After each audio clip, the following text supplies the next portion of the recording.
Hi, I'm Parneet Jaggi.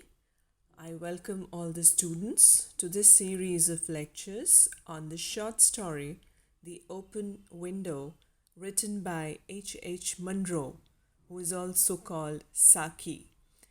Now, before we have a look at the short story, let's have a brief introduction of the author, H.H.Munro, who is also lovingly called Saki, as Saki is his pen name.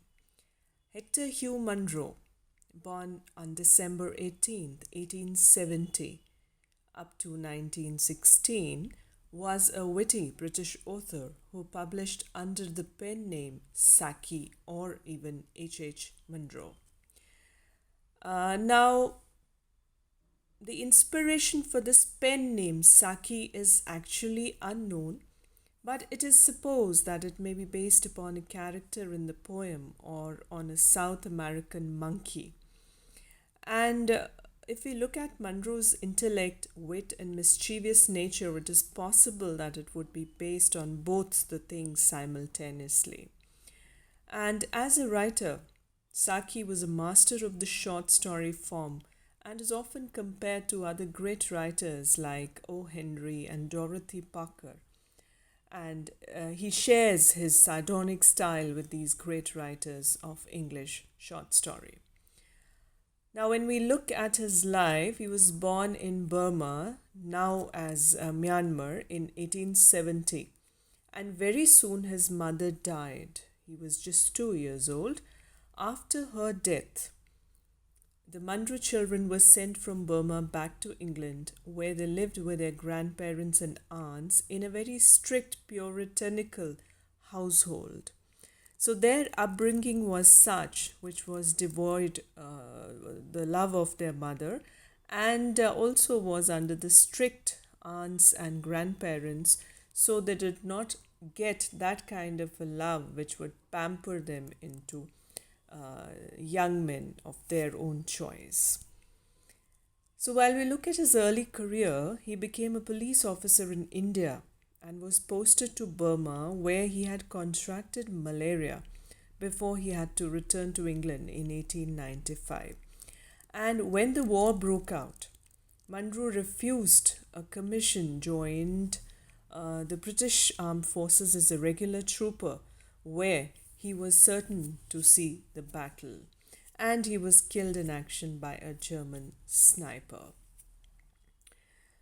Now, this was one of the unfortunate twists of fate in his life, that the papers that Munro had written, the things, the manuscripts that he had written were left behind and were actually destroyed by his sister, Ethel, who wrote her own account of their childhood, which was not very happy. And Munro in his life never married. He remained single for all his life.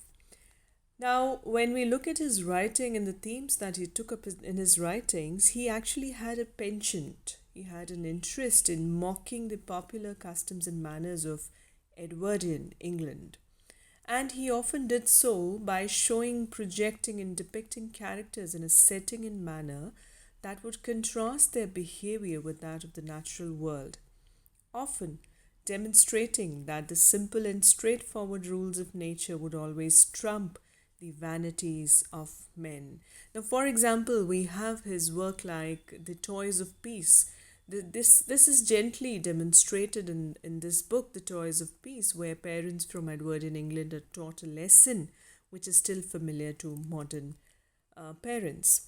And he also demonstrates this with striking clarity in The Open Window, The Interlopers. Both of these stories have been recommended as best stories written by him.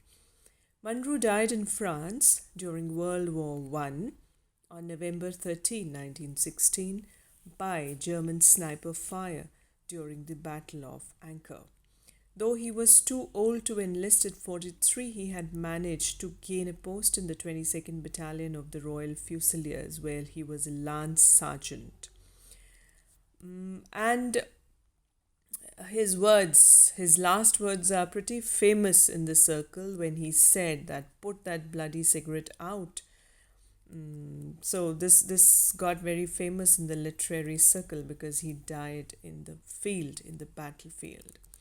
Now, when we look at him as a literary figure, his works stand important.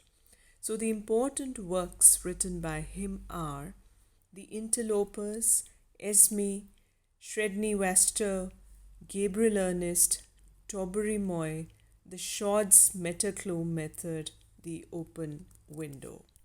So we know him as a great, a witty, an interesting, and a surprising storyteller, and we'll be taking up his short story, The Open Window, in the coming lecture.